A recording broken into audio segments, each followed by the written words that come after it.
This evening, it's sleeting and miserable. Last week, conditions were arctic. Some pickets and policemen swear they can remember an afternoon last June when it was scorching hot. 24 hours a day for 362 days there have been police and pickets outside Fortress Wapping. It's taken its toll. Obviously, duty at Wapping is not a popular duty for individual officers. It is cold, it is miserable, it is wet, and on the vast majority of occasions, of course, there is nothing for them to do but stand around just in case. Spurred on by the cause rather than duty, the pickets' morale remains remarkably high. I feel better when I'm down here than I do when I'm at home, when I've got more time to think about the situation. I feel I can come here and exchange views with colleagues, and that's what boosts my morale. Relations between police and pickets have changed over the last year. Inevitably, violent clashes have hardened attitudes even when things are going well.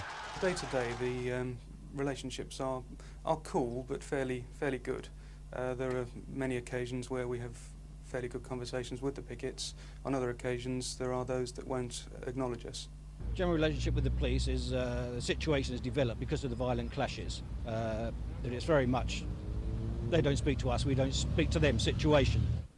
Scotland Yard admit to an overtime bill of more than £4 million.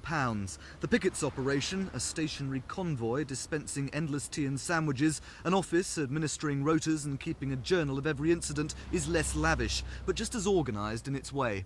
For instance, today we've got 10 men due to turn up, and all 10 have turned up. I mean, obviously things happen, people are ill, sick, that kind of thing. You've got to legislate for that.